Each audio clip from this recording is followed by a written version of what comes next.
Okay, so welcome to the Personnel Committee meeting for Wednesday, March 2nd, 2022. In accordance with the requirements of the open meeting law, please be advised that this meeting is being recorded, will be able to be found on the Lunenburg Access YouTube channel after the meeting. The following information is also provided for members of the public that would like to view the meeting remotely. To view remotely from a computer, use the Zoom link below. The agenda lists all the topics which may be discussed at the meeting and are those reasonably anticipated by the chair. Votes may be taken as a result of these discussions. Not all items listed may in fact be discussed, and other items not listed may also be brought up for discussion to the extent permitted by open meeting law.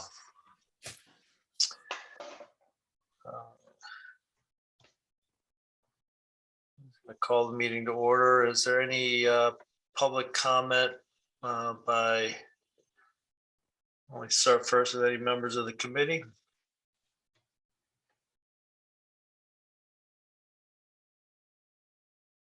How about members of the public?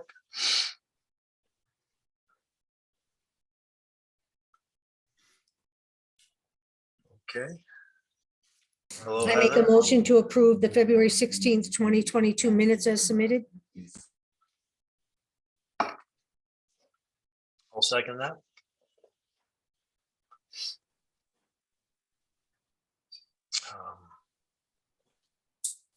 All in favor? See, we'll start with Sue. Aye. Wendy. Aye. And Joanna. Aye. And Eric's and I. All right. We got the minutes. I guess we'd like to take the new hire, go a little bit out of order here, but bring up the new hire form first under new business before getting into the ongoing business. Is that agreeable to people? Yes. Okay.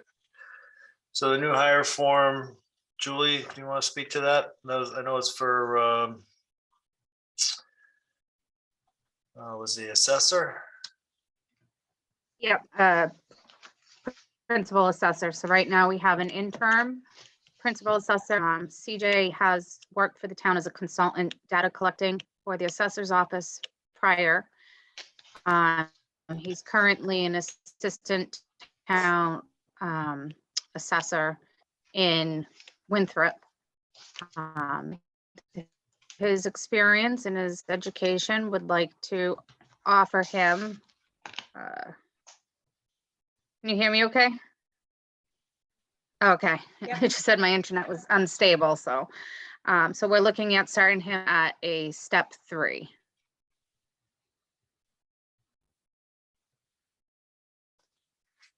Okay. Is this a full-time role or? Yes.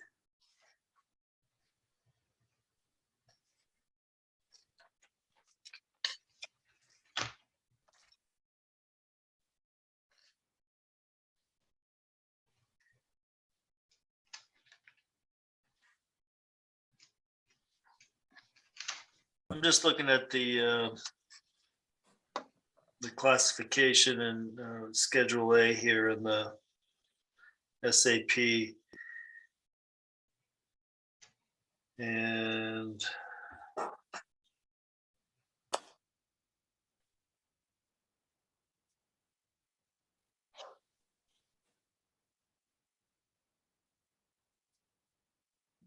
is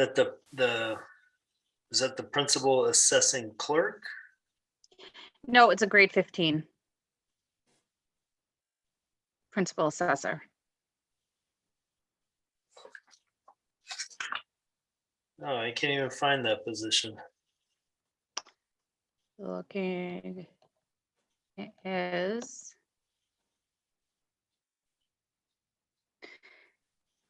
Between principal assessing clerk, principal accounting clerk.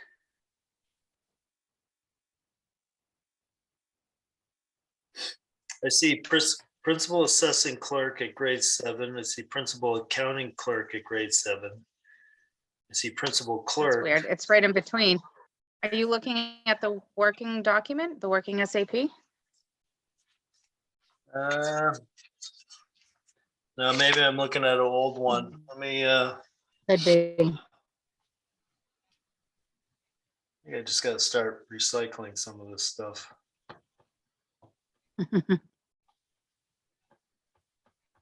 All right, yeah, so it'd be on the, The new one.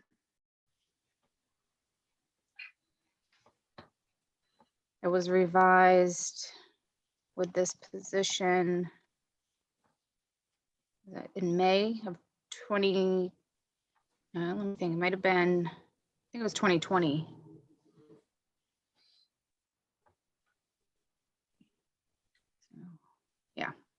yeah, I see it now, yeah. All right, so it's just basically instead of, same grade, instead of step 1, it's step 3. Yep. Any discussion on that from committee members? As I recall, this has been a hard position to fill and keep.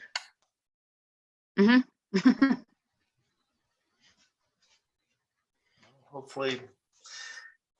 Did you say this person has worked for the town before or just in other towns? On a consultant basis. So he's worked with a consultant that we've hired to do some data. So he's familiar with the area and he great. has, recent town experience in a different town. All right, I'll make a motion to approve the new hire at grade 15, step 3 for principal assessor. I'll second. All right. Was that Wendy? Wendy, yep. It was. Thanks. All in favor, Sue, Aye. Wendy, Aye. Joanna, Aye. and Eric's and I. So that brings us to our ongoing business of trying to get through all these suggested changes to the SAP. I believe we left off on a discussion around paid vacation, but maybe before we even start with this, do we want to set an ending time or at least a goal to end tonight's meeting?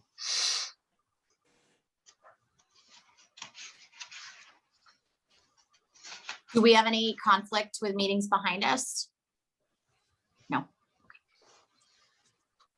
We could make one up, just pretend there is. I'd say 7, a good 2 hours.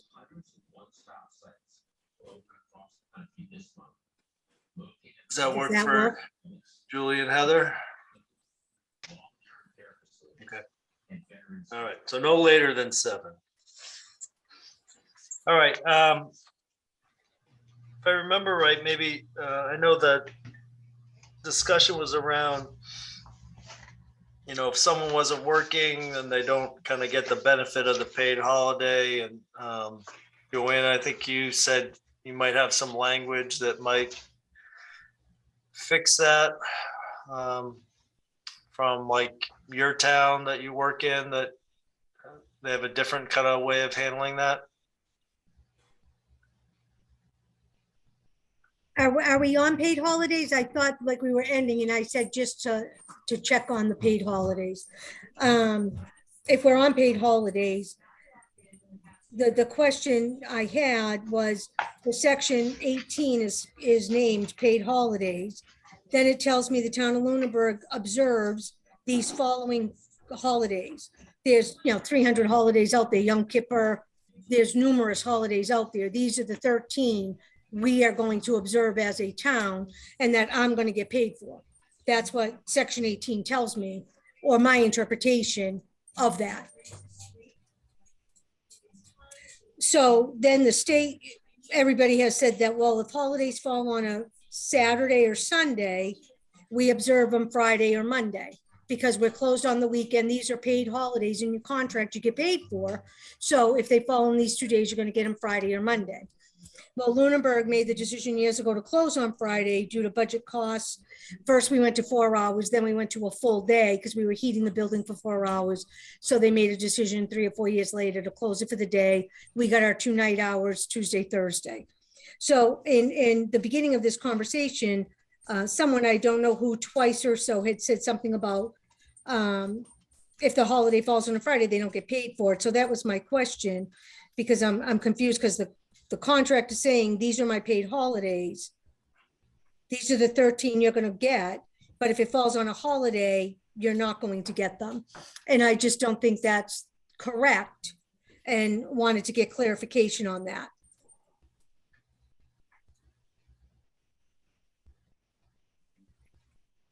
Well, it seems to make sense to me that if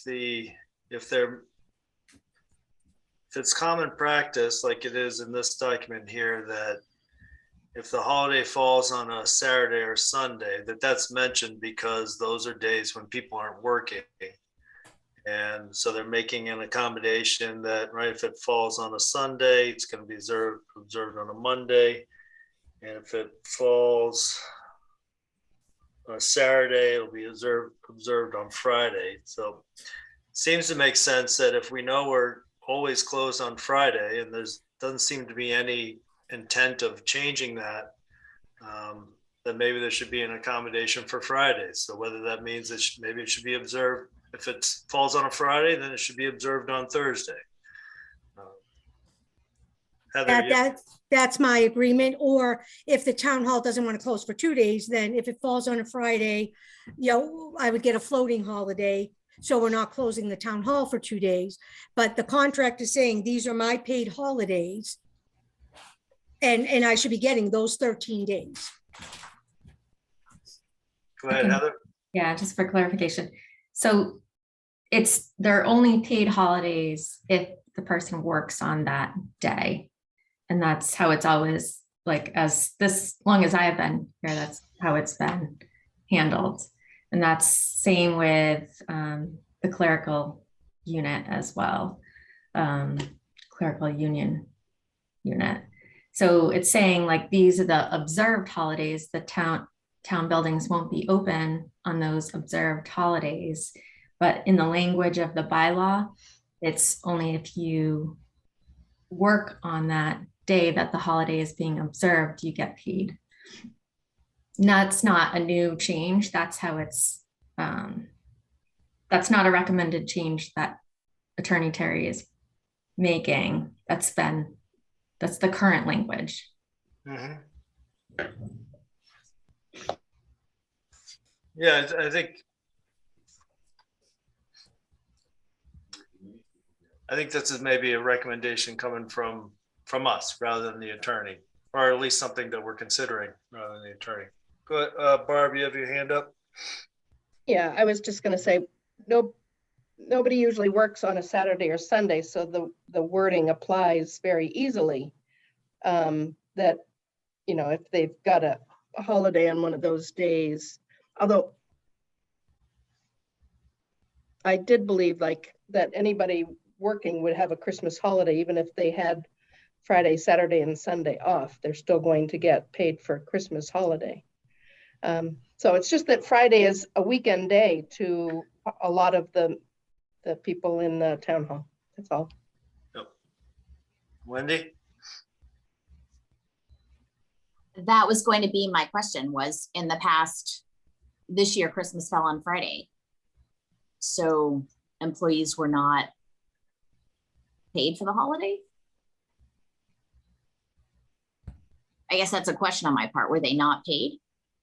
I can answer that. So yeah, that was an example we brought up last meeting, was like, because Christmas Eve was Friday, right, we celebrated Christmas Day on Monday.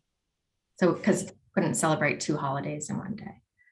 So right, that wasn't a good example, I guess, on my part, because Christmas Eve is celebrated, is in this right here is. And I would just say, if it just add to this, like, I mean, the title of the section can be changed to holidays, to, if that's confusing, that's an easy enough change. Doing a floating holiday, there's definitely would be financial implications that we currently don't have budgeted for, to get extra paid time off. And how would that be handled for people who don't work, say, Mondays and Tuesdays, and the holiday falls on one of those days? Monday, Tuesday, Wednesday, Thursday, and the holiday falls on those days. It'd be kind of the flip side of that scenario. Does that make sense? No? Oh, So- yeah. It does. Right. It just, I think titling the section paid holidays, because that's not an uncommon section within a contract, is a bit of a misnomer if that's the case, because you can think of a lot of, July 4th can fall on Friday. There are definitely some of our holidays, New Year's, any of those times. So it definitely decreases the number of paid holidays. So perhaps some different language if the financial implications of ensuring that folks are paid for those 13 holidays regardless. And I understand contractually that, oftentimes it can say if, provided that the employee works on the given day of the week, then maybe some language clarification moving forward, taking the paid part out of it.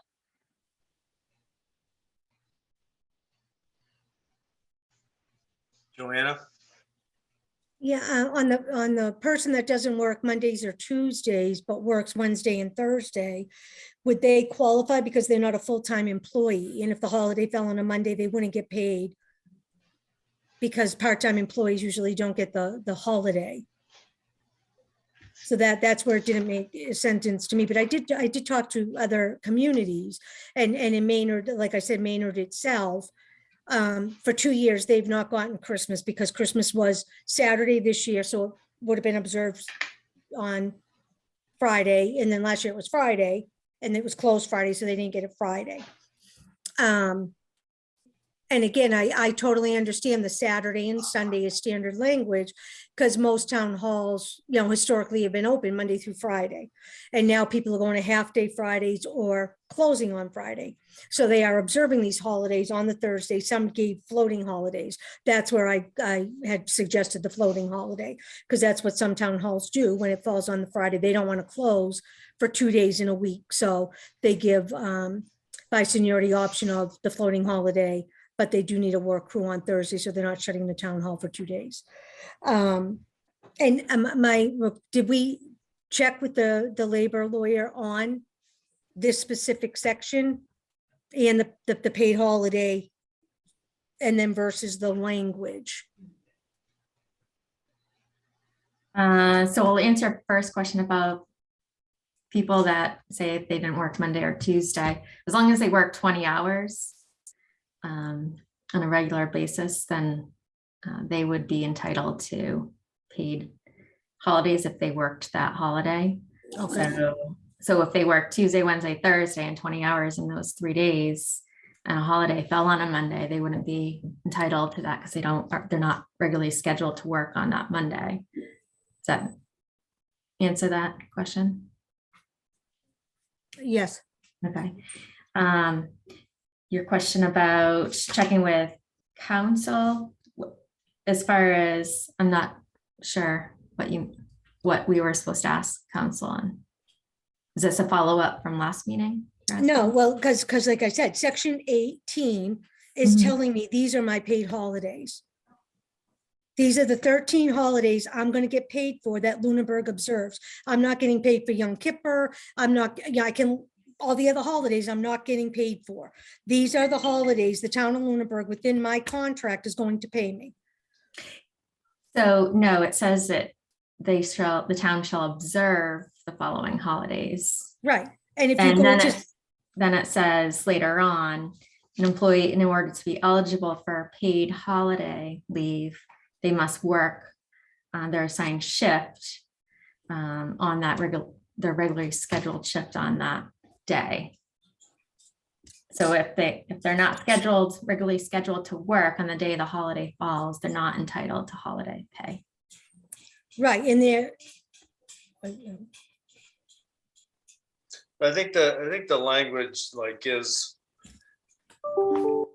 accurate with practice, because it does talk about here are these holidays. It does say you'll get paid if you're regularly scheduled to work on the day of the week in which the holidays observed. So in that sense, the language is accurate. I think. But I'm not scheduled to work on Friday because town hall's closed, like Saturday and Sunday, town hall's closed. I'm not choosing not to work. I don't work on Monday through Thursday and not on Friday. Town hall's closed on Fridays. So I don't, it's like a Saturday or Sunday. Town hall's closed. Right, Friday is just because it's closed. Friday is almost like a no man's land, right? It's not. No one's getting paid on Friday because no one's working, and it's not. Well, the police covered are getting paid for the Christmas holidays. Fire's getting paid for Christmas holidays. This clerical unit, the SAP employees are not. Right, because they're regularly scheduled to work, right? And we're here, the Well, SAP employees that work at town hall aren't regularly scheduled to work. But Now- Eric, isn't that the difference?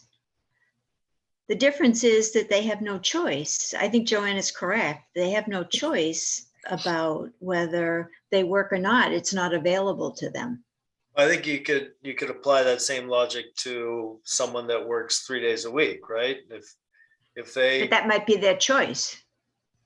and it might not be, right? If you need a part-time worker 2 days a week in town hall, and if we need you on Mondays and Tuesdays, and you take that job, well, then if there is a holiday on a Wednesday, Thursday, Friday, you're not going to get paid for those because you're not regularly scheduled to work, right? So I mean that could apply to any number of situations, but there are some SAP employees that don't work at town hall and therefore might be regularly scheduled to work, right? Like the Correct. someone that works. Well, let's see, like. Barb works at the Like DPW. me. I believe she works 5 days a week. Barb, do you work 5 days a week or 4? I do. I work 5 days. And so does the DPW director. So Fire chief, police chief. fire chief and police chief, I'm not sure why they're on the SAP, sorry. Because they have their own contracts, so they probably should be removed from here. You are not talking about their contracts. Right. DPW director. He's on the SAP. Right, but I mean, I imagine he works Friday or that position, right? Right. So there may be a relative, it's not everyone on the SAP that's impacted by this. I would say if someone wanted to, if you did want to change that, we would certainly be setting up a different precedent than exists in other parts of town government. But again, it's different. Town hall's unique in that it is closed on Friday. I don't know that any other part of town government is.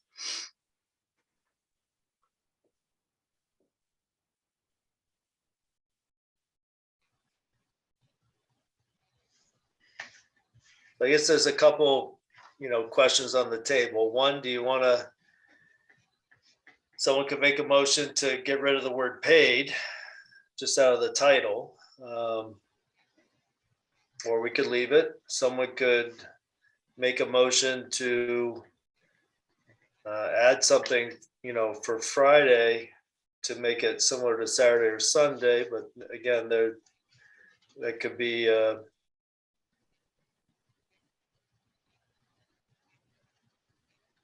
I guess that would be a budget impact. I would make a motion that it stays paid holidays because it is their paid holidays, and that we're going to observe the 13 holidays, and that they would get Friday, Saturday. Friday would be included with the Saturday and Sunday, and that we would either close or do floating holidays for the Thursday, and then the Friday would be all set.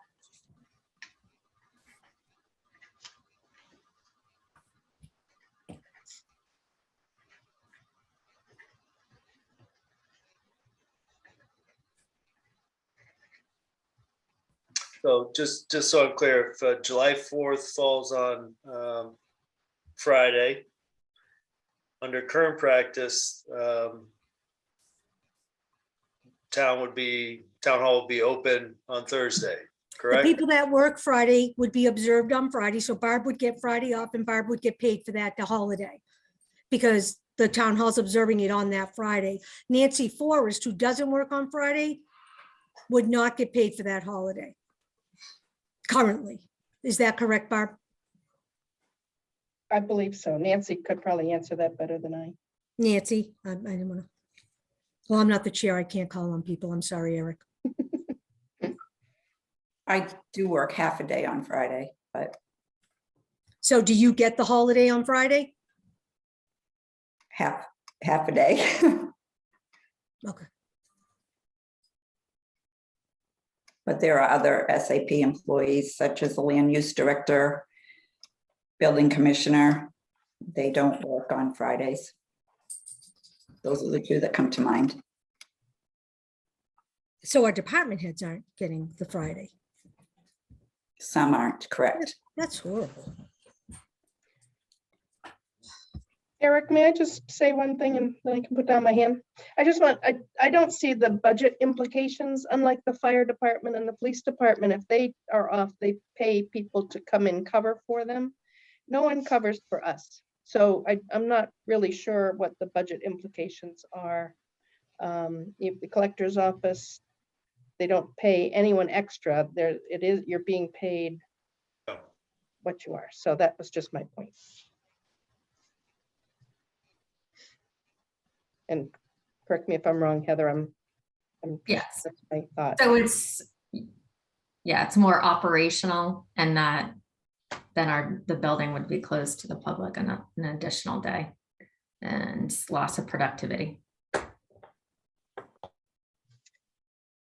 But we're not gonna, we wouldn't close an office. We always cover for each other. There's no, I mean, if land use decides to take a floating holiday, his assistant covers, and if building use, his assistant covers, and everybody covers for each other. There's no payment, there's no out pay. I don't see that I'm aware of. If it were floating. Right. And from a productivity standpoint, the work still has to get done, whether it's in whether it's with one less day or not within the week. It just seems that there's inequity within the plan.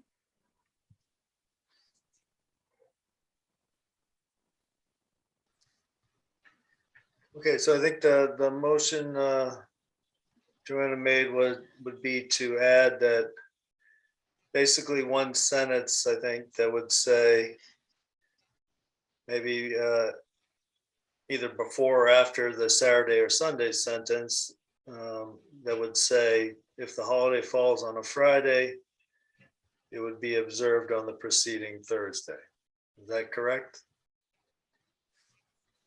Or floating holiday, if that's what works better for the town hall and the business at hand, instead of closing.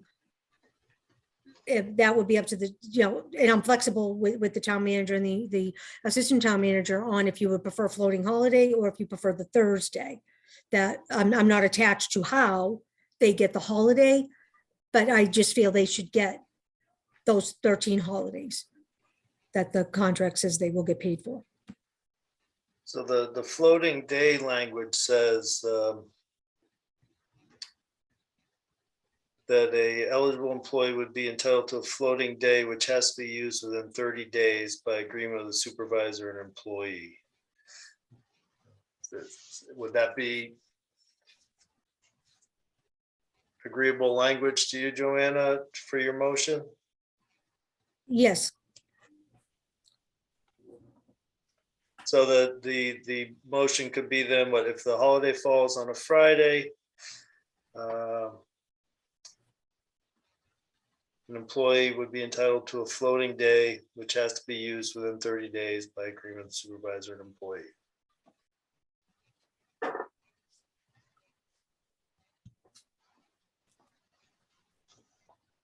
I don't know if we need to say.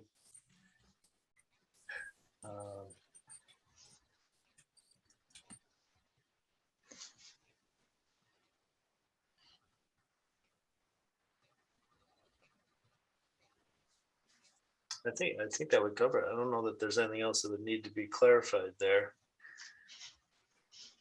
No, it just provides, that sentence provides assurance that all SAP employees, regardless of their particular schedule, would, in this case, would receive some sort of compensatory holiday. So then the only other question I have would be, you know, who is an eligible employee?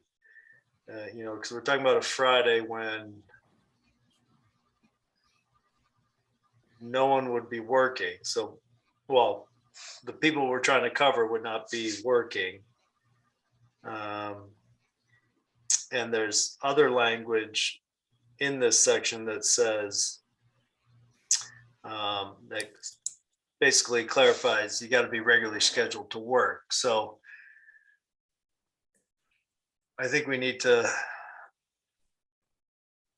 And I think the floating holiday works better because if they did Thursday, they would get more than 8 hours because the Thursday's till 6 p.m.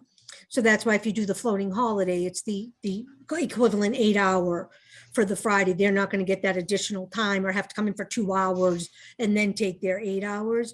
So that's why I think the floating holiday works better than closing Thursday. This is just, you know, my. Heather?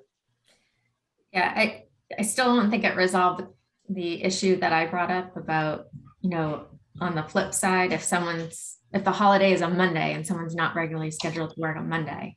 So now you're creating that situation if by saying, even though an employee is not scheduled to work on a Friday, they're still getting paid holiday leave. And how is that calculation done right now? And Nancy should be able to answer this. Right now, it's based on the hours that person works. So how would that calculation be done for employees that aren't scheduled to work on that day? I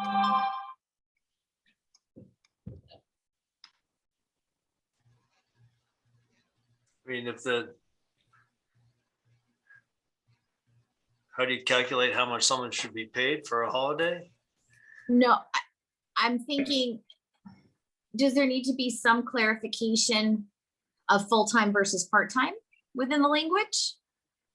Would that potentially solve it? Because are there, I'm not familiar enough to know if within the plan there are employees who work, say, weekends and have a Monday, Tuesday off that are full-time hours versus your, you know, 20 or 25 hour folks. And I don't know if Nancy can shed some light on, even if, and I can't call on her, but I don't know if there's a way to know how many employees that are in that sort of 20-hour range.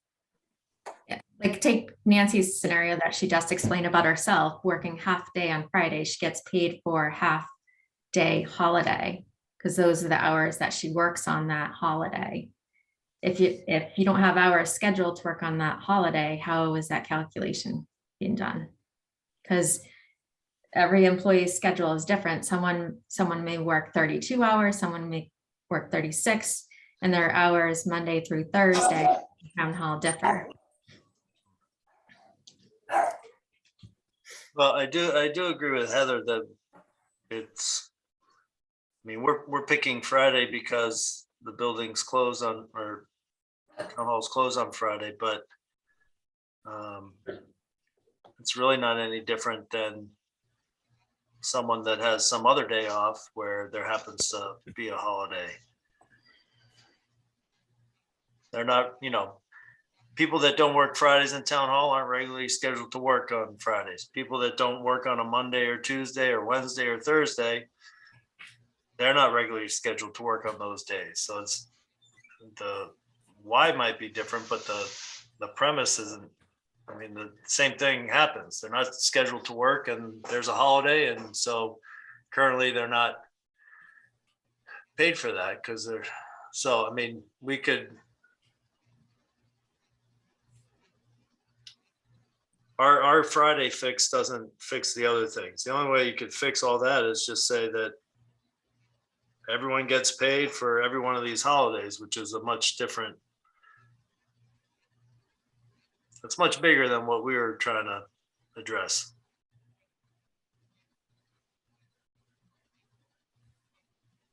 Nancy, are you able to answer how many, oh, Nancy's hand's up, sorry. Go ahead, Nancy. Yeah, I just wanted to say that, right now we do get one floating holiday that was given to us to make up for the day after Thanksgiving when they closed on Fridays. And that's calculated out by what it says in the SAP. So it's the hours divided by the number of days they work. That's how we got that floating holiday. Can you repeat that, Nancy? So that was given when That was given when town hall closed on Fridays. So Right. it was an exchange. It was an Or- exchange for the day after Thanksgiving, because we used to have the day after Thanksgiving off. Okay. And then we closed, so they gave us the floating holiday, which is calculated by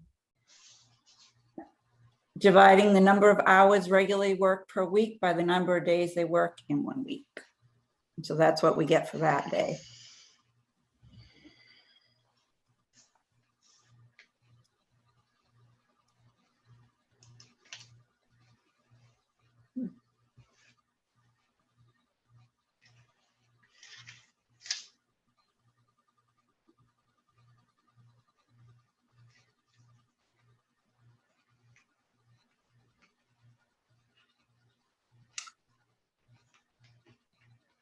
Well, so one easy fix could be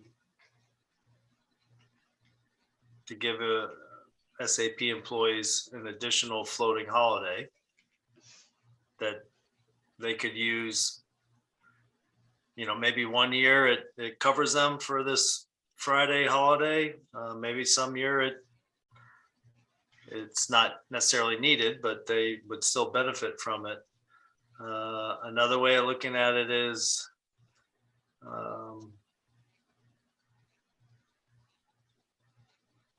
there is an additional holiday being added this year as in Juneteenth, which is new.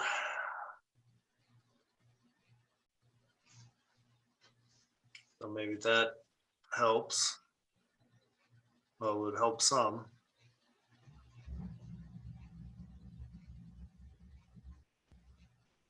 I think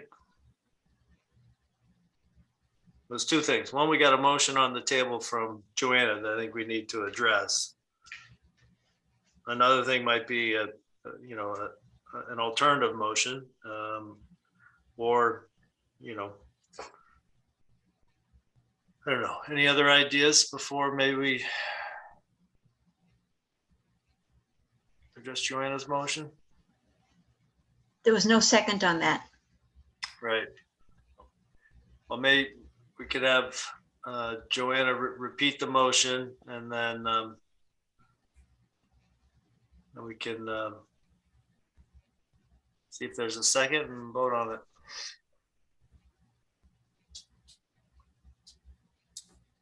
Well, I guess the question is, Joanna, in light of the, Eric's suggestion regarding an additional floating holiday, do you want to have your motion stand as it was, or any changes to it? I'm going to make a change. So my motion would be that under paid holidays, the 13 holidays that, I think it's 13. under paid holidays, under the Yes. town of Lunenburg, holidays that are observed,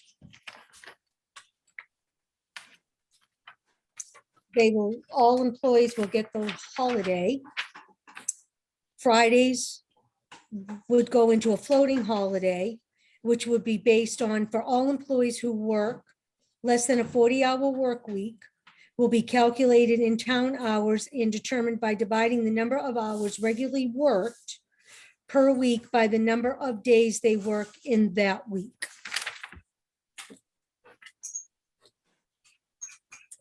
If I work 32, my floating holiday for the Friday will be based on that. If I work 40, it'll be based on my 40. So no matter what I work, it's going to be based on the amount of hours I work.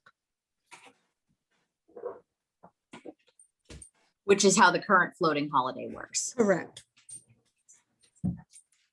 So Friday will be, if a holiday falls on a Friday, my motion is if a holiday falls on a Friday, these observed holidays fall on a Friday, it will be observed in a floating holiday with that language I just read, which is on the next page, and behind the pink paragraph that says floating holiday time for employees, etc. I'll second that motion.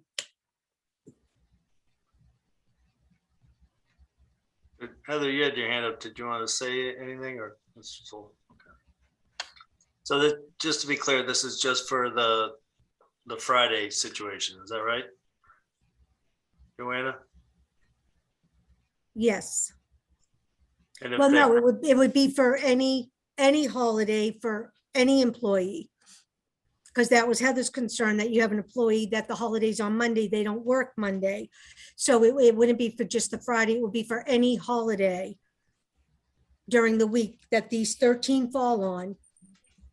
We would observe it that pay way as a floating. Oh, my leg's falling asleep. Sorry. Come on, slip over.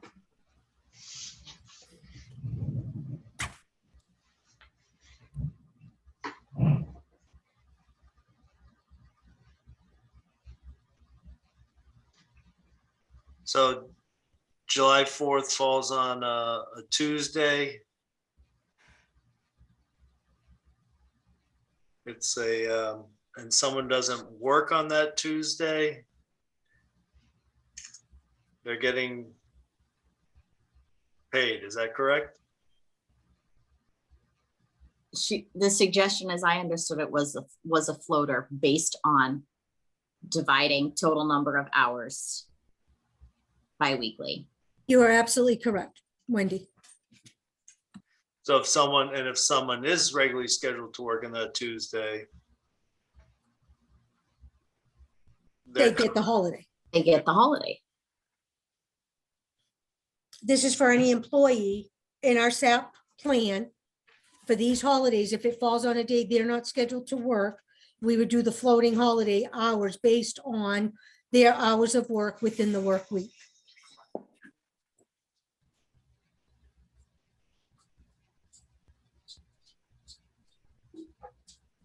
All right. Sue, do you have any questions about the motion that's been seconded? No, I think, I think that because I don't believe that it's any budget issue here, as long as they're eligible employees to get the vacation, I don't think it creates a budget issue, so therefore it's a practice issue. The only thing I don't know is if we did all this because town hall is closed on Friday and people aren't eligible to work, do we need to somehow capture why we did that?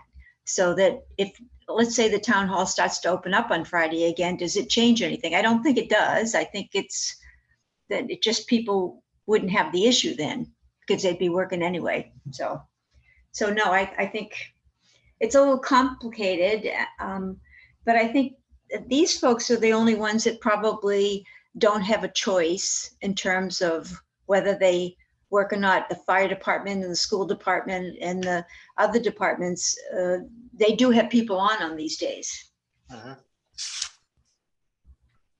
All right. All in favor? Sue? Aye. Wendy? Aye. Joanna?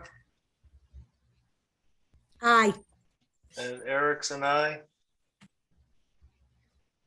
Motion passes.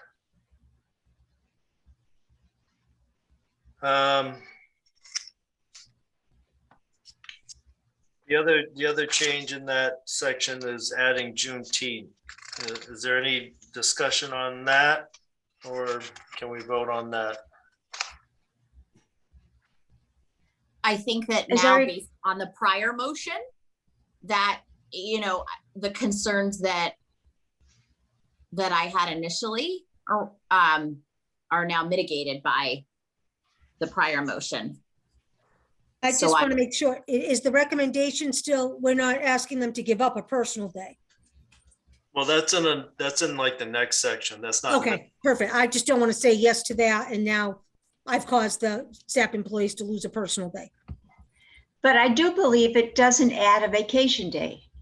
It doesn't add a holiday, Joanna.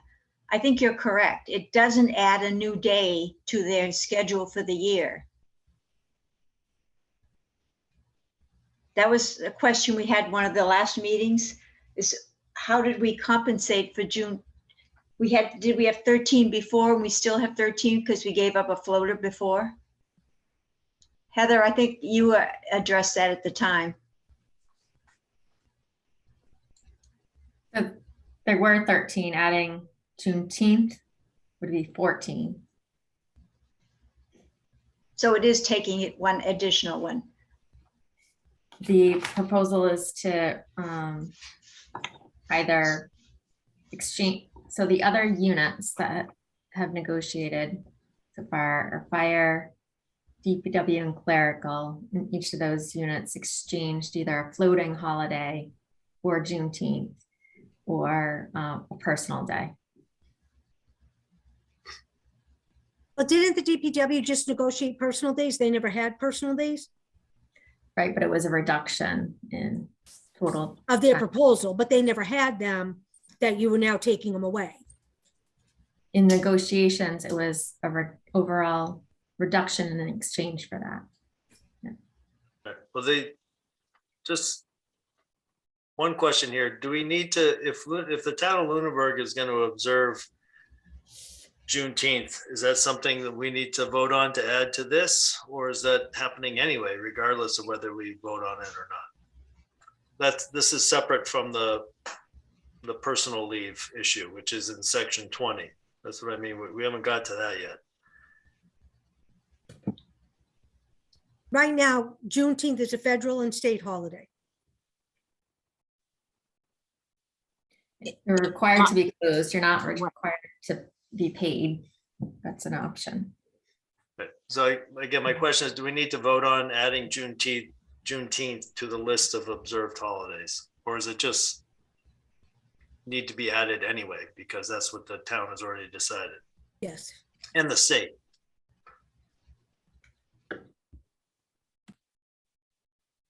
It would seem it needs to be added, but the question is it in addition or is something being taken away?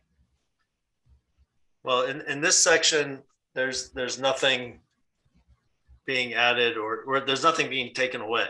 This is the section in the working SAP that I'm talking about. All it is it's just added the word Juneteenth to the list of observed holidays. That's it. I make a motion to add Juneteenth to section 18 under paid holidays. I'll second that. All in favor, Sue, Aye. Wendy, Aye. Joanna, Aye. and Eric's and I. So that passes. Joanna, could you send Julie the language of your motion that we passed Sure, on, thank you. absolutely. All right, so I think we've addressed everything in section 18. Section 19, titled sick leave. On page 10, there's a few changes there. Can I go back to holidays? Yep. Sorry, Eric. I just need to know in Maynard that the select board voted to change Columbus Day to Indigenous People Day. Is that something Lunenburg has done that we can update this now? It's not, okay, thank you, Heather. So it'll stay Columbus Day. We could just call it, Thank you. like October 10th, couldn't we?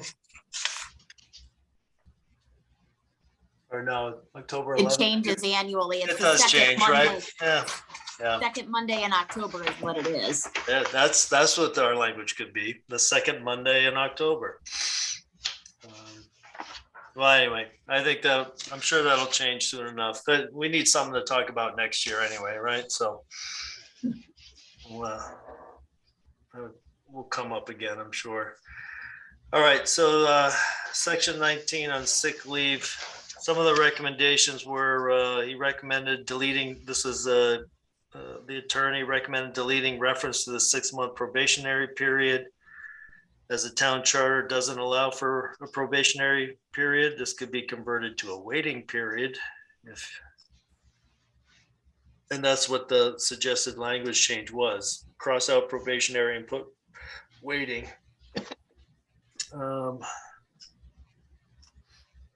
Recommended clarifying that the 1,200-hour cap on sick leave be prorated based on the part-time formula.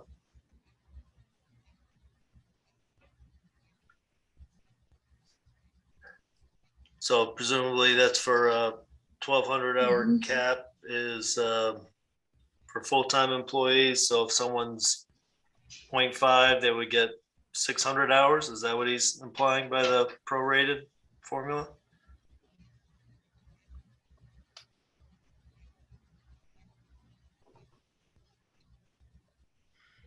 Guess so. And then there's some language changes around doctor's notes. There's a current language in there that says you require an employee to see a town appointed doctor. He recommends revising that to say any employee who refuses to submit a doctor's note or to a doctor's examination shall not be entitled to sick leave. Any discussion on these suggested changes?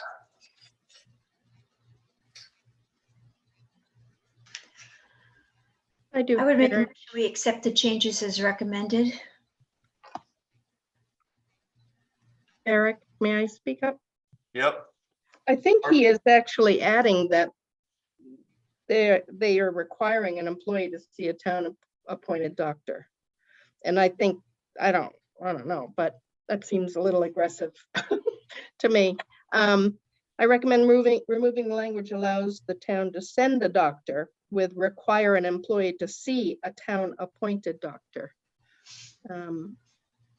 So.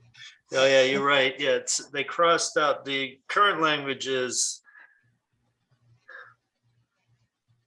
for the protection of the town, the department head or supervisor may require the presentation of a doctor's certificate in connection with a claim for sick leave that exceeds or is equal to 24 hours or 3 missed days of work, and may, if it is deemed advisable, send a doctor or nurse to investigate any absence alleged to be caused by illness. So that's the part that he's suggesting crossing out, send a doctor or nurse to investigate, cross that out and replace it with require an employee to see a town appointed doctor. What if someone is absolutely sick as a dog and it's over 3 days? I think I know they're trying to leave it so that the town, if they question if somebody's really sick, but to make someone leave because their bed is not appropriate. I don't know, Heather, maybe this was done for other contracts. I really didn't investigate that one. Yeah, I would recommend we just say require that the EMA, if it is deemed, I can't see this word, is it admissible? Oh, classes. Admissible to request a doctor's note after 3 days. Advisable. Thank you, Heather. I You're can't see where my peep is. welcome. I just turned the dining room light on. Chemo makes your eyesight go blurry, just so you know. So I have a difficult time seeing the small wording. But yeah, I would just say that if the town so chooses, they can ask for a doctor's note after 3 days. I wouldn't, unless there's a huge issue, why we'd be sending them to a town doctor that I've never met to go do something or check me out. I would be very uncomfortable myself. And in terms of typical language, I've never seen language like this. Yes, requiring a doctor's note after 3 days is fairly, Normal. is somewhat standard. Right, not a town appointed doctor that I've never met in my life. I would required to submit or produce a doctor's note. I think the different language was just before it says if deemed advisable. I can tell you in private industry, this isn't done after 3 days, it's done after 3 months or something that, you might want to have someone see someone that the company directs, but it's probably a little overkill for municipalities. Barb, did you have a comment? Oh, I'm sorry. No, that was my comment. Yeah, I mean, that is some unusual language. I'd make a motion that we basically put a period after or 3 missed days of work, period. Cross out everything after that, other than the suggestions. So, and may, this is what I'm suggesting, cross out, and may, if it is deemed advisable, blah, blah, blah, all the way up to the next sentence where it starts with any employee who refuses to submit a doctor's note shall not be entitled to sick leave. In my motion, I would say we keep that. I would get rid of or to a doctor's examination.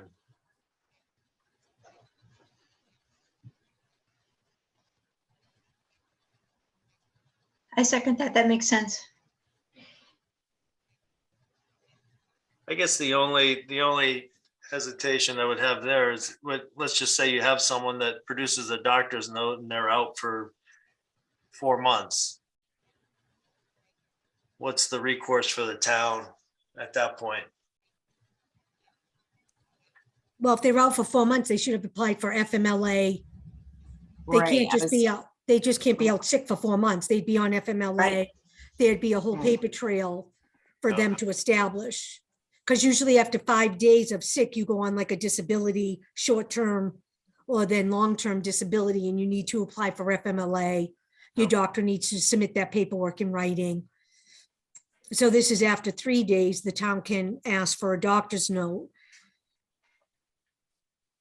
And I am in favor of what you motioned, Eric. Okay.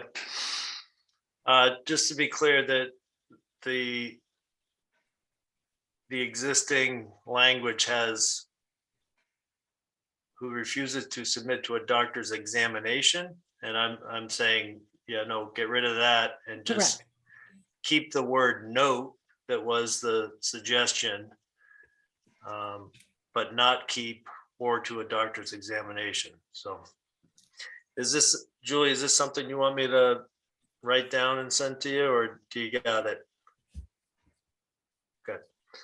I just want to add, I did look at a couple contracts and the same language is in the other union contracts. What Attorney Terry is advising. About a town appointed doctor? Yeah, it's very similar to that.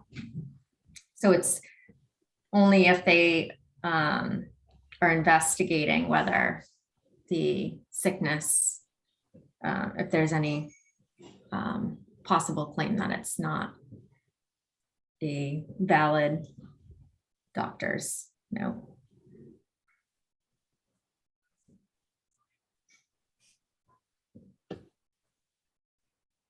Yeah. So, I mean, just as a, I would say two things about that. One, I appreciate the goal of trying to, be consistent throughout the town. And the other thing I would say is if it's bad language in other contracts, that doesn't mean we should have it in our SAP plan. And I think there is some, there's some language in some of these other contracts that I don't think we should have in the SAP, and this might be one of those. But anyway, the motion's on the table. All in favor, Sue? Aye. Wendy? Aye. Joanna? Aye. And Eric's and I. All right, that takes care of that section. And we're on section 20, personal leave.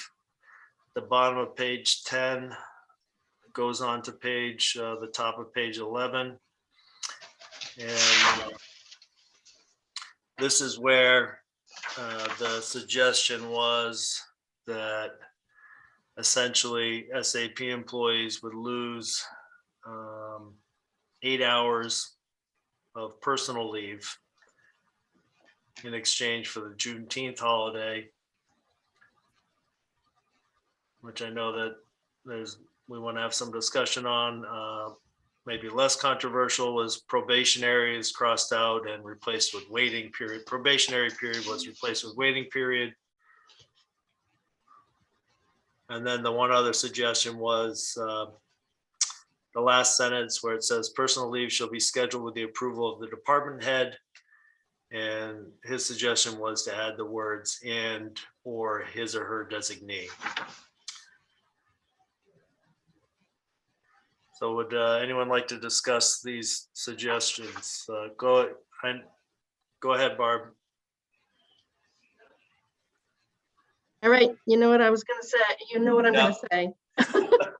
We did not ask for this. We are not asking for anything, so nothing should be taken away. The federal government and the state government have determined that the buildings should be closed. And therefore, we must observe it. And I don't believe that SAP people should give up anything because we did not ask for this. Thank you. Joanna? I agree. I don't think they should, and I don't think it was the state's thought process that we're going to give them this holiday, but they're going to lose a day to get this holiday. Or there would have been a lot of pushback from everybody within the state for that. I believe if whatever they have earned, and I say earned because, they earn them every year. If they have 3 earned personal days and this Juneteenth has been added as a state federal holiday, they should not have to lose one of their already earned personal days. And I agree completely as well. And working in another, municipality and school district, I can tell you that it's not, nothing's being given up. And I agree with you. It wasn't even a conversation. Absolutely. To take something away. And That's nothing within contracts. We did 7 contract negotiations Has to be, at the end, that all signed after Juneteenth last year. Not even a discussion. Yeah, I'm in agreement with all of you. I mean, because this is not the last time that I imagine at some point in our lives, there may be an additional holiday that comes up. I mean, there was a proposal in Congress to make, voting days a national holiday, right? So everyone would have the day off to go vote. That didn't pass, but if it did, the logic would be, well, now give up another 8 hours of personal time, which I don't agree with. So, and especially with municipal employees, the only thing they get is time and money. Those are the only, How much money? so you can't, I totally agree with it. In my opinion, a change like this would set a bad precedent for the future. Me too. So now my question is, and I don't know if Heather, you can answer this or Julie. So we're changing, is it now the 2416, is that deleting 8 hours? So we have to increase, what's the motion? I just want to make sure. We don't have a motion yet, but I would Right, well, I say, want to make it, but I want to put the correct number for hours. I would say you could make a motion along the lines of that we accept the changes in section 20 with the exception of no change to the number of personal leave hours. I make a motion to accept the recommended changes in section 20, personal leave, except for the removal of a personal day. So the changes we're voting on is to change probationary to waiting and add, and that's in 3 locations, and to add the words and or his, her designate. So pretty Correct. minor changes. I'll second that motion. Julie, did you want to say something? Yeah, one of the SAP employees had brought this to my attention. The proration of personal leave for those that are either 40 hours spread over a 4-day period or part-time spread over a 4-day period comes out to something funky. So I think the intention is to say you're supposed to get 3 personal days here, which is 8 times 3 is 24, right? But in that instance, and Nancy can probably tell you if you're 40 hours over a 4-day work week, what that proration is for that 40-hour employee. It's not, he should be 30 hours essentially, because they do 4 10-hour days, but it ends up being like 20 some, like I know for me, I'm 28 hours, I do 7-hour days, but I end up with 16.8 personal hours. What is 0.8? How do I take that? I should have 3 days.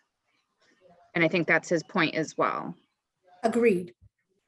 So I think the proration, so maybe just to correct that, where I think that's the intention, is to change it from 24 hours to 3 days. And Wow. I agree, I totally agree Supposed to with be that. 2, Julie. but you know what I mean? Because again, someone who works a 6-hour day or a 5-hour day, a day for them is that many hours. Makes sense. All right. So it's 3 of whatever their day is. All right, so we have a motion that was seconded, and now it seems like we want to change that motion. Happening. Or do we have to vote to decline this one and then just resubmit a second motion? I'm not You totally could clear on go my back. Robert's rules here. You could pull it back, Eric, because you were the second, and just let her restate it as a first. Okay. I will pull back my second.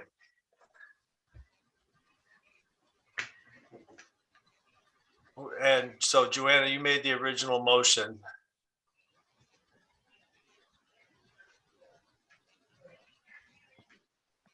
The motion is now going to,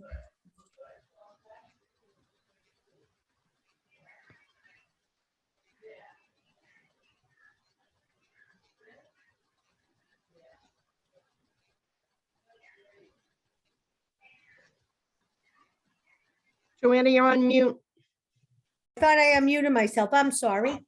So the first paragraph, I believe what I'm saying, what I'm going to make a motion is to say all personnel employed full-time or part-time who have completed 6 months waiting period by July 1st of any year shall be entitled to 3 personal leave days, period. Right? Or to become available July 1st. Yeah. All right, so we'll accept the changes with the one modification of shall be entitled to 3 personal leave days. And then continue on to become available. All right, so I'll second that motion. Joanna, Aye. Sue, Aye. Wendy, Aye. Eric is an aye. All right, then section 21 is the family and medical leave section, and the recommendation by the attorney was that,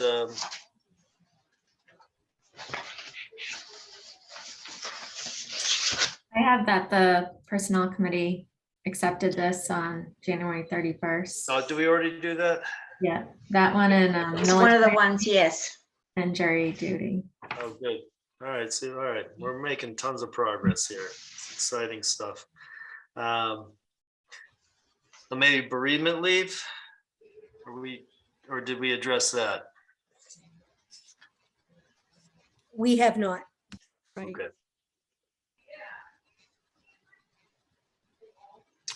So the suggestion was anytime he adds the word requested above the 3 days, crossed out to be charged against and suggested subject to the approval of town manager. If additional time is not granted, sick leave may be used. I think the one, well, go ahead, Barb. Hey there, I just wanted to request that we have at least somewhere near equivalent to any of the other contracts. Some of them include grandchildren or stepchildren, step-parents, step-siblings, someone under your care. Ours is very slim and doesn't give you a whole lot of time for people that can be very special to you. So I just wish it could equal either anything. The clerical union specifies spouse, child, parents, parents-in-law, stepchildren, step-parents, significant others. And then just grandchildren, I think, should be in there, given that I am a grandmother. And I would be devastated and I wouldn't be able to work. So that's all. Thank you. Yep. Joanna, do you have your hand up? I do. Oh, but call on Nancy first. Nancy? Yeah, I would just go with what Barb said also, just to expand the family members that are included for bereavement leave.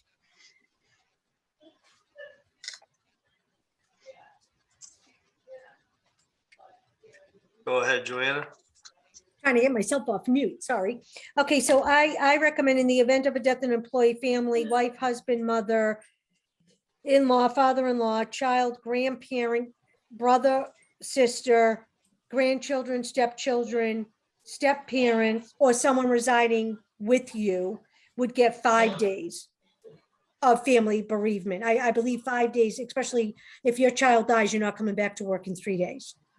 So I think 5 days for those set of people to make plans for the funeral arrangements. And then your aunts, uncles, period. Then the next sentence would be for aunt, uncles. There's a group there, would be 1 day that you would get off. There's like a second sentence for aunt, uncles, cousins, that you would get 1 day to attend the funeral services of your aunt or uncle, your cousin who has passed away.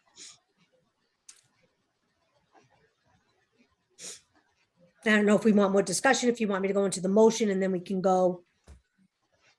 But I really think 5 days for your mother, your father, your child is not, the standard industry is 5 days for those immediate family members. What are in the other contracts?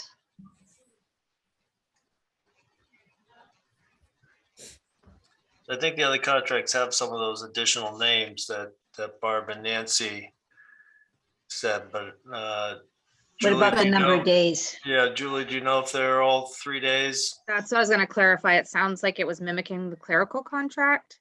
That's off the top of my head. Is that true? I have something written For down, if I may. clarification?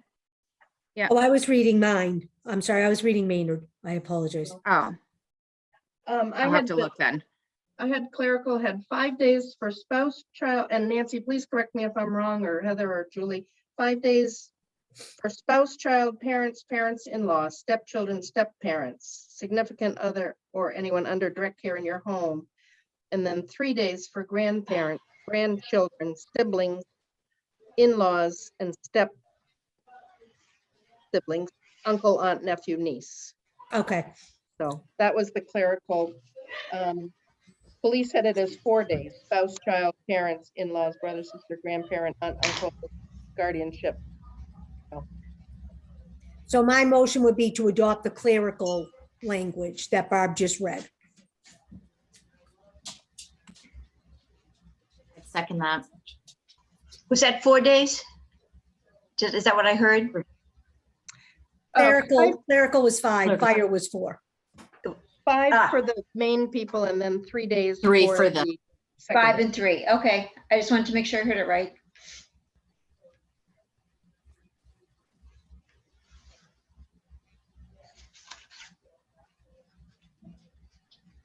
And I hold with my second. I mean, I still second the motion. Okay. All right, so the motion, just to be clear, the motion was to adopt the bereavement language identical to The cleric, the clerical union contract. Okay, that's seconded. All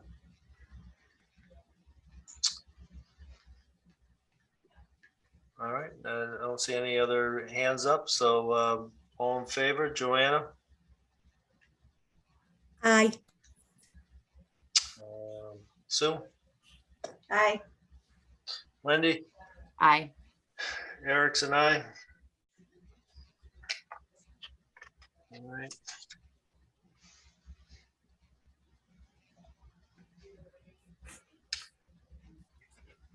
The next section was on military leave. Have we addressed that, Heather?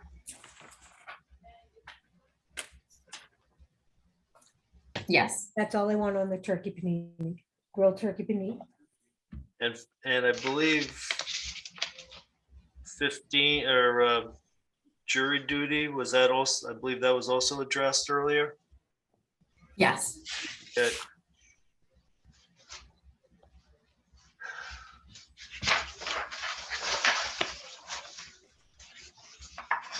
And the section on discipline policy, which was all crossed out.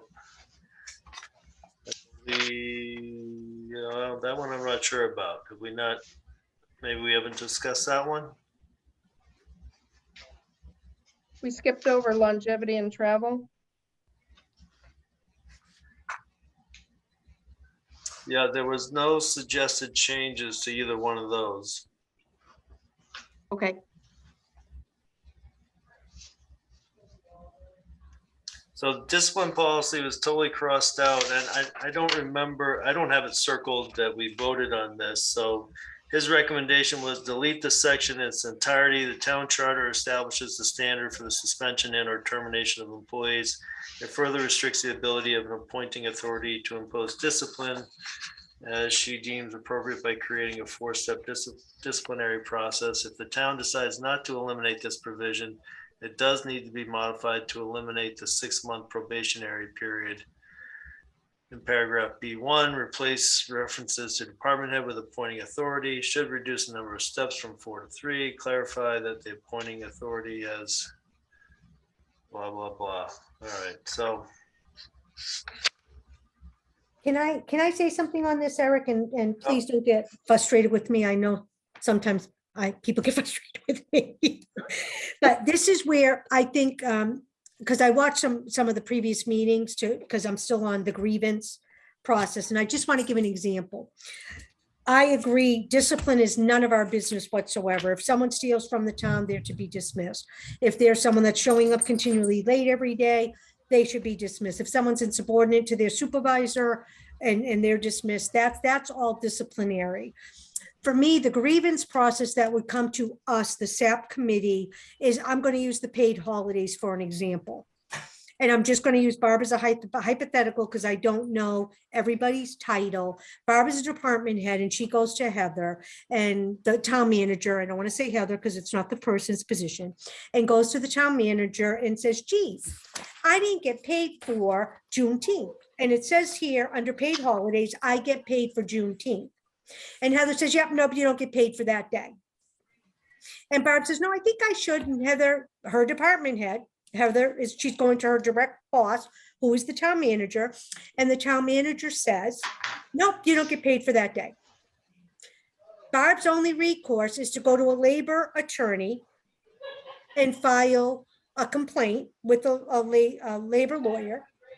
And then the town would have to pay for their lawyer to discuss all of this with Barb's lawyer, which I don't have any problem with, except that we as the SAP personnel had no way in on this. The only thing I feel any employee that goes as a department head, because if they're not a department head, they have layers to go to. If a department head has a specific issue, that in the SAP plan, only the things we voted on in this plan would come in front of us before it went to a labor law. Because part of our thing is to save taxpayers money. So there's a huge difference between, in my mind, between a grievance of questioning something and disciplinary section. So that's where I just want to clarify. I don't feel at all we should be in disciplinary. If someone's fired for cause, that's not our issue. But if in this plan, I'm questioning paid holidays and I didn't get paid for one, it should come to us before lawyers are involved, is what I feel. And that's all I wanted to clarify for the board, that no way do I want to handle discipline. Thank you. All right, is there any other discussion on the discipline policy section? About questions about deleting it or anything? It is certainly a question of if a department head, what's their recourse? I'm not sure it's us. At what point would they feel obliged to go to the chairman of the select board? Well, they can't. We just voted that the town manager's decision is final. I know, but you're asking about an alternative. I'm Right. just saying, is the alternative that they have the ability, a department head? I think you're right about the department head, that they have the ability to certainly, but is the select board the more appropriate place than us? That's just my question. The charter addresses this under the suspension and termination of employees section for a hearing. But this isn't a suspension or termination. That's what We're, this, we're yeah. we're talking about two different things. One was, I think Joanna was bringing back up the,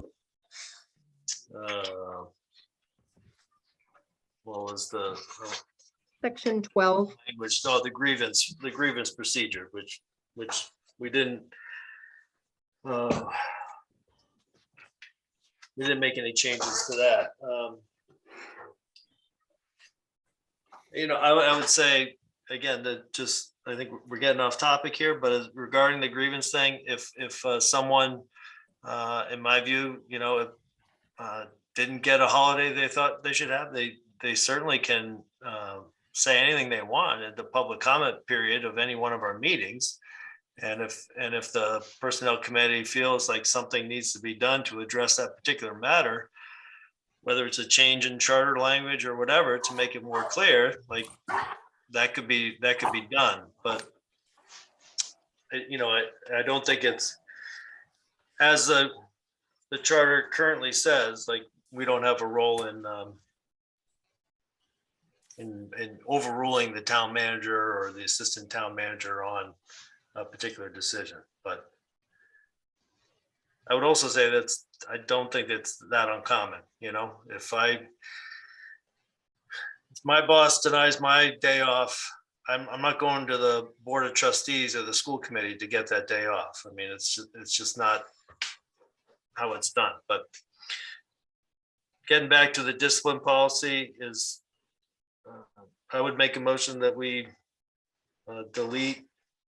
accept the suggestion of deleting the section 27 on discipline policy, since it is covered in the town charter already. I can second that.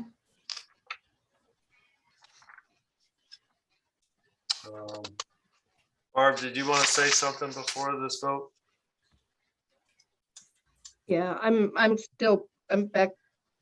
I'm sorry, on section 12 of the grievance. It was not Just to a, be clear, we're not on section 12 of the grievance. This is okay. Nope, then I have nothing. Thank you. all right. All in favor of deleting section, accurate here, section 27 on discipline policy? Sue, Aye. Joanna, Aye. Wendy, Aye. and Eric's and I.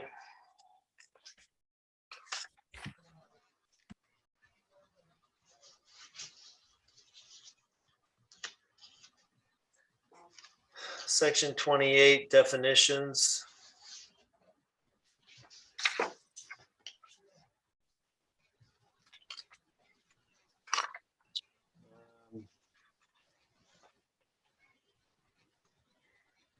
Eric, can I bring you back to longevity pay?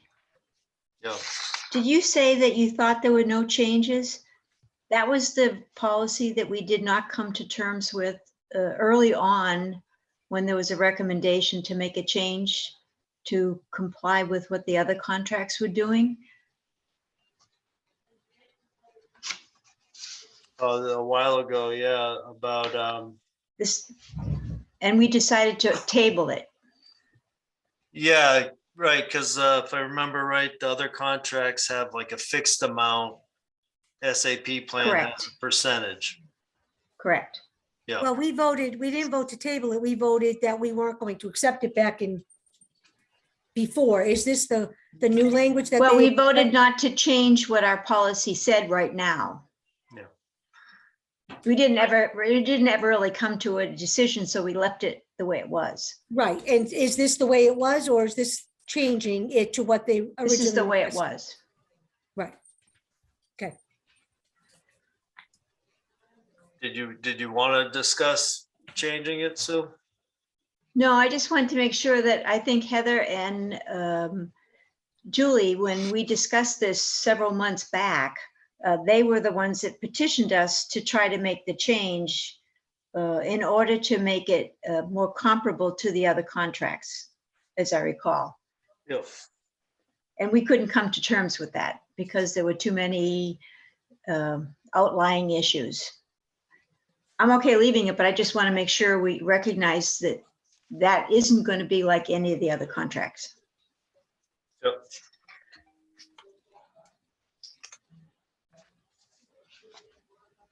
Yeah, I'm okay not addressing that now. If that's something that people want to Okay, discuss down the road, and it can certainly be brought up again. So the section 28 on definitions. I mean, I guess we can just go through these quickly. Full-time employee. He suggests changing it to any, shall mean any employee who regularly scheduled to work 36 hours or more per week. And that's changing that from 40 hours per week, which I think is, it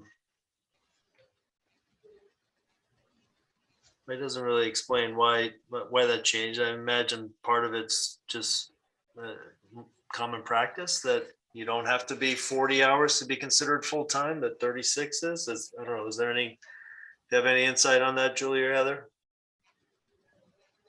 I think it's because that's the number of hours that Town Hall and Ritter are open. Okay. So that those employees that work a full 36 hours would be considered full-time. All right. No suggested change for hourly employee. For intermittent employee,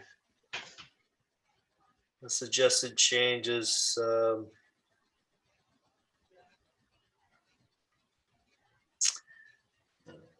Now, can I ask, this is just fact finding, Heather, Julie, could we, in the intermittent employee shall mean any employee who regularly, I don't know if it should say, oh yeah, it does, is regularly scheduled to work fewer than 20 hours per week, period. Intermittent employees are not eligible for benefits, i.e. vacation, sick, longevity insurance unless required by law, and work less than one. So could we put, if they're not, like a holiday, if they're not scheduled to work on a holiday, in that group of people, Is that the group of people you were discussing that might not work on a Monday and get?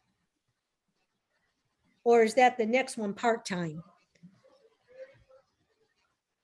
I thought these were like the summer folks, the snowplow drivers. Yeah. Right. So do we want to put in there that they wouldn't get paid holidays if they're not scheduled to work on that day? Because it says they don't get vacation, they don't get any of these things. Currently, they do Fine. not get holidays. Oh, they Correct. don't. Okay. Okay, perfect. I just didn't know if that, okay, thanks. You're welcome. Would it make sense to add the word holiday in there? And they have Might as well. vacation.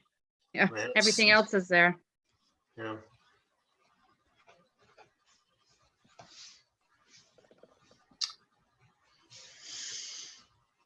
I think some of this might not be very controversial. So maybe we can just look through the changes and hopefully accept or reject them all at once rather than dealing with them individually. Part-time compensation or there's a part-time compensation formula, which he's suggesting changing to part-time benefit formula shall be determined by dividing the time off by 40 and then multiplying the number of hours the employee works per week.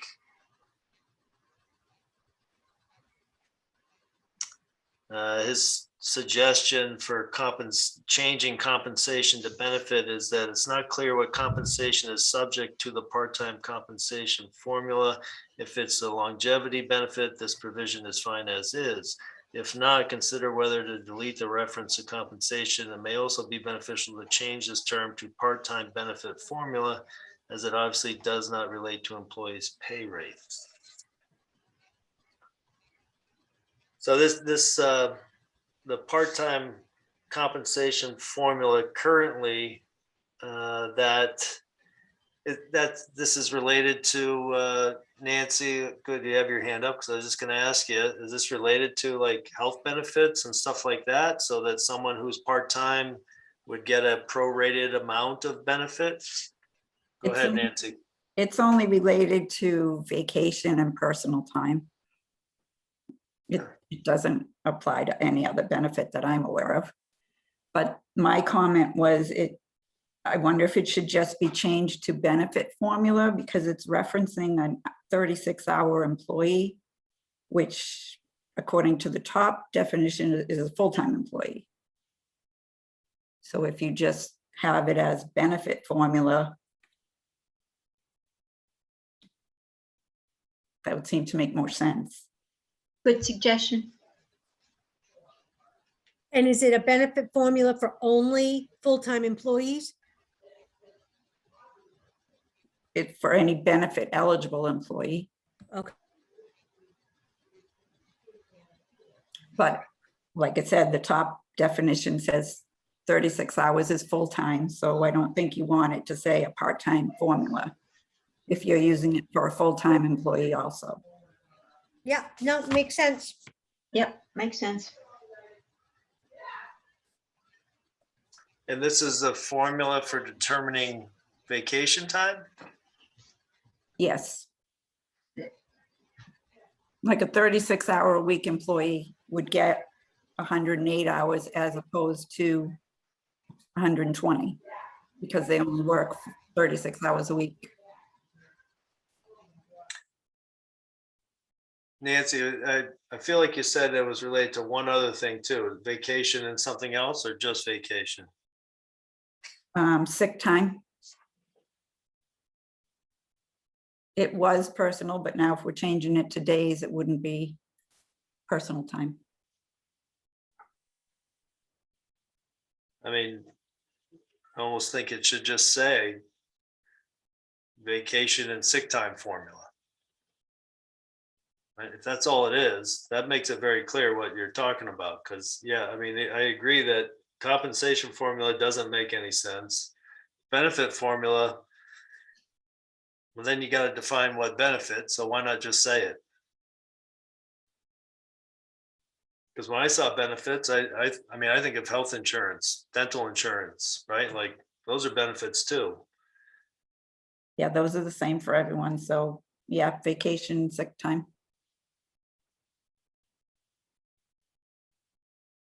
I think you're gonna want to adjust the sentence under the sick leave then, where it refers to the part-time compensation that Mark had input. What page is that?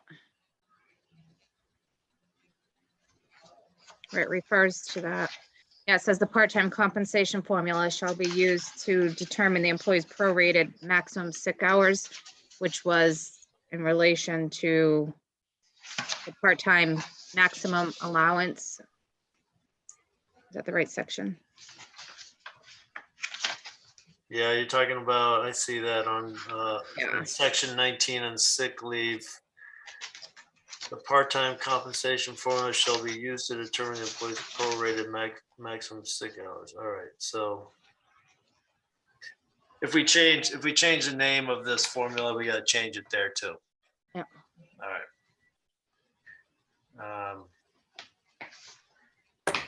Good job. Yes, thank you, Julie. Also, it So we're says leaving section it just benefit 26, formula? section 28. Yeah, What was that question? me? Or Sue?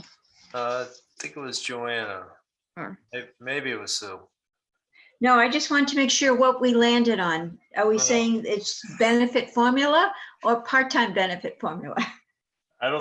Well, I would make a motion that that we change. can we just call it accrual? It's essentially what it is. It's an accrual, Accrual formula.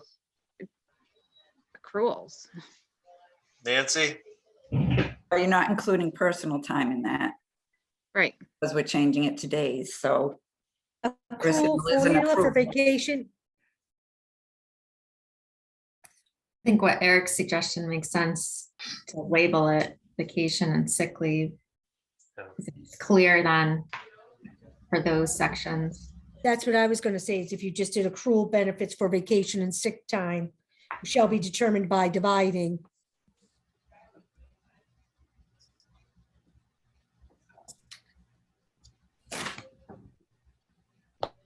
What was that language again? That accrual benefits for vacation and sick time?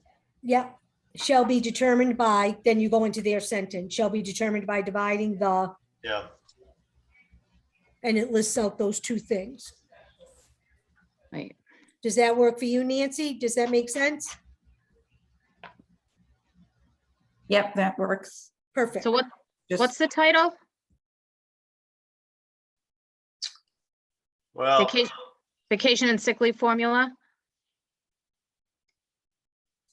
Vacation, sick leave accrual formula?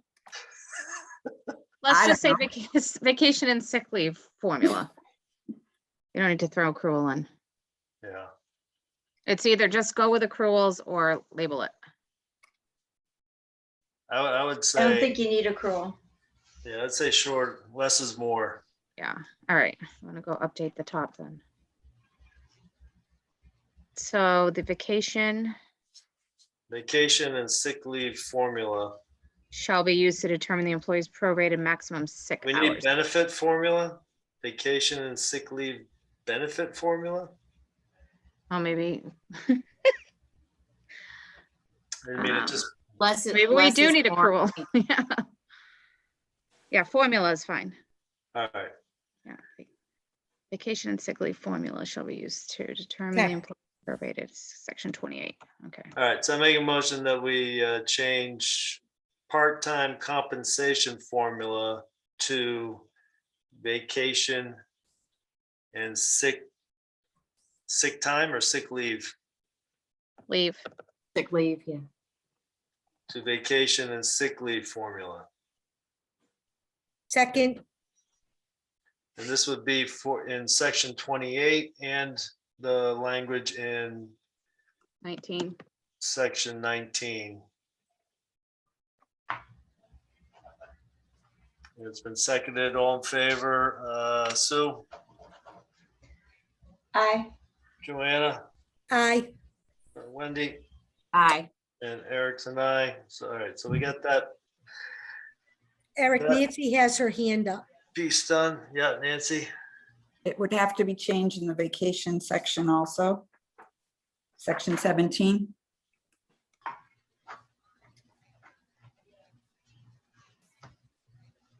Let's go back there. The last sentence before the chart. Right, it says the part-time, we need to do a,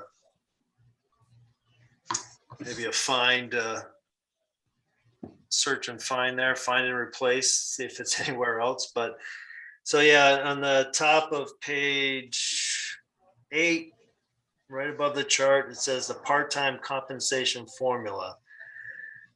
So that would need to change to the vacation and sick time formula, Sick leave. sick, the vacation and sick leave formula. Yep. So I make a motion that we make that change in section 17 under paid vacations. Second, All in favor, Sue, Aye. Joanna, aye. Wendy, Aye. and Eric's and I. And then I would make a motion to accept the changes in section 28 definitions, except adding holiday pay to the full-time, to the intermittent employee, and I would also say the seasonal employee at the bottom of that grouping. Mhm. And accept the other changes. Yes, except all the other changes. I think those are the only. Yeah. Those were the only ones. I can second that. Thank you, Sue. Okay, all in favor, Sue, Aye. Joanna, Aye. Wendy, Aye. and Eric's and I. So hopefully you got that, Julie, adding the word holiday to the intermittent employee and the seasonal employee parentheses section there. I'm just gonna need all the motions from the beginning to end to make sure. I got him. Thank you. I knew I could count on you. And I will send you my motion on the paid holiday. I just haven't written it here because I've been participating in the call. Joanne, would you send me that too, so I can put it in the minutes? I absolutely will, Sue. Thank you. So the only other change that we need to vote on language wise is in Schedule A, the list of titles. We have a kind of old language of Board of Selectmen. It's the executive assistant to town manager and Board of Selectmen is what it currently says, and that Board of Selectmen was changed, I think, a couple of years ago to Select Board. I would make a motion to change select Board of Selectmen to Select Board anywhere in the SAP plan. I'll second that. All in favor, Sue, Aye. Joanna, Aye. Wendy, Aye. and Eric's and I. Barb, did you have a comment? I do. I was thinking while you're correcting things, section 20 personal leave references section 26, which I think it should be probably 28. Julie mentioned that. Okay. And then also in that listing of titles, I believe fire chief, police chief, and town accountant should not be included in that list. They are all under contract as far as I know.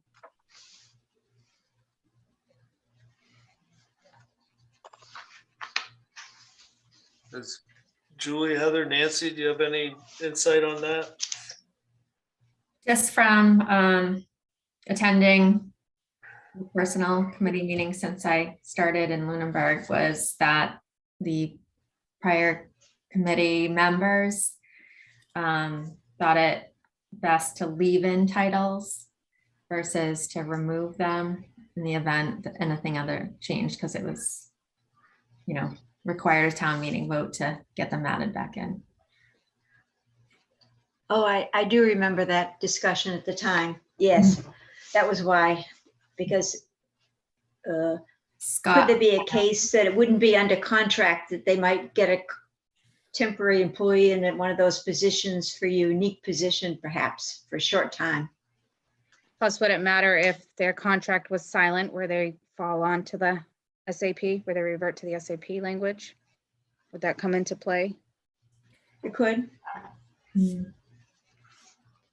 Well, currently, the fire chief now, if we were to have to hire a new fire chief or police chief, what is that process? Is that something that they interview with you, Heather, and other members of the town, or how's that process happen? I appoint the police and fire chief, and they're ratified by the select board. But they're contracted employees. They're already part of like the police or fire contract, right? No, so employment contracts, like even mine, areas that aren't different from the SAP revert to the SAP.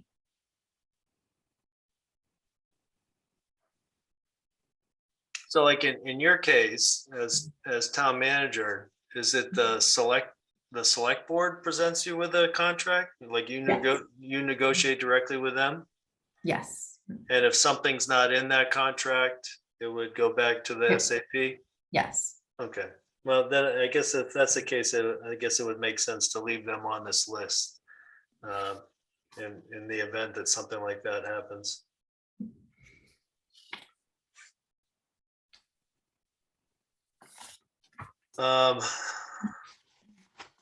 So the other major thing that we have not addressed, and I don't know that we can do much with it today, but that's the salary schedules for the next 3 years, right? Hopefully for the next meeting. Well, I will have something to present for the next meeting for discussion. And that meeting needs to take place prior to March 21, yes? Now, the proposal you're working on, Julie, is that it was some months ago that Year ago. I Yeah. can't even show it with my, It's okay. Yeah, there's a Virtual lot of background. different tabs on this, from where we currently are, yeah, bringing in the minimum wage, chopping down grades, adding steps, deleting step, whole lot of variety. But I also need to show you the comps too, Yeah. before, I guess if we keep it as is with 20 grades, or if we're gonna shrink it down. right. So there's gonna be a lot to look at beforehand. So And go ahead. I was gonna say, I'd like to have all the changes made to the SAP too for your review prior to the next meeting, so we can just quickly go through that and focus on the salary. Great. So I've put a little thought into, if we were to reduce the number of grades, like some of, like you said, over probably a year ago, we looked at some samples of grades that had 10 steps or 10 grades and 10 steps, or 10 grades and 8 steps. Or maybe it was 8 grades and 10 steps, whatever, like Yeah. any number of combinations. But the idea was generally to kind of simplify it. But, and obviously you can, and address minimum wage and all that. But I could see one potential problem being that someone, let's say someone's a grade 10 now in our current model, like, and then, and let's say that's the new highest grade. Well, then you would want them to be, that position to be lower than a 10 in the new one. But what does that do to their salary? Like, I don't think anyone on the personnel committee wants to support a new grade and step plan that cuts someone's salary just because that's how it fits in our new model. So what do you do with those situations? I mean, one solution is, well, you put them at a higher grade, but then that can It's a mess up project. I the- mean, you'd have to plot them where they are, where they would fall in the new, I mean, I would consider that to be probably the next step after looking at the grid, seeing where everybody would fall after. I mean, seeing where they're currently at, looking at the grids, and then plotting them where they would fall Mhm. would be the next step. It's a project, so we gotta move. So the only other thought I had on that was if someone, if it was just so out of whack for some person to try and plot them on the new one, would there be an option of almost like grandfathering them in, like letting them stay on the current step, grade and step plan if it just doesn't make sense to switch them over? These are just things I've thought Yeah. about. You don't have to answer, but I think it I'm thinking if that was the case, then they're not matched with the right levels, with the right grades. They're in the Correct. wrong place. So that shouldn't happen, but that's something that will be brought out once you actually start plotting people. or if to get someone to stay at their kind of similar salary that they're at now, or hourly rate that they're at now, would they be, if that means that they would have to be at a grade 7 instead of 5, is that something that we do just for that person? But anyone that replaces them, they would not come in at that grade. They would come in don't- at what? I mean, those are I things would- that we yeah. could do, right? If we approved it. I mean, if you're basing it off of the position and not the person, I don't think there would be a reason to have the current employee at one grade and the replacement at a different, the position's the position. Right. The only reason to do it would be to, let's say, not cut their pay in our Right. modified. That would be the only reason to do it. It's not, and I'm not saying it's not about the person, but it's just about the Yeah. transition to a totally different grade and step plan. I don't know. Those are just things I've been thinking about. Let's look at it first. Yeah. All right. Well, we have 4 minutes to spare, so you're all welcome for this short meeting. But we do have on the agenda, before we get too confident here, we do have public comment again for anyone from the public or the committee. I would like to say thank you. I think we got a lot done tonight. I really appreciate everybody's open mind, and I thank everybody for working cooperatively. Yeah, I think it was a great meeting, and thank you all very, very much. Thank you. Mrs. Barb, I will second that. Thank you very much. Anyone else? All right, then I make a motion that we adjourn. We're gonna set the next meeting. Oh, yeah. Yep. I was just thinking the same thing. And you want that the sooner, right? Yeah, probably next week. Well, you tell us, because you got to do the salary chart, so whatever with It's your gonna have to be schedule. done, so we're gonna have to move, so next Wednesday. That's phase 1, Yeah, no, I'll make myself available. What's the date? the 9th. The 9th, Yep, no, I'll make myself available. That works for me. works for me. And again, we'll do the 5 to 7, hopefully. And if you need us to go a little longer to get it done that night, we'll, that's what we'll have to do. I think you guys will have some homework beforehand.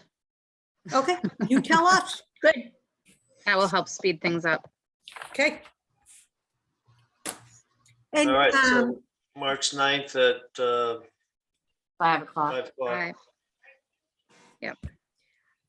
I second Eric's motion to adjourn. All in favor, Sue, Aye. Joanna, Aye. Wendy, Aye. and Eric's and I. Thank you very much, everybody.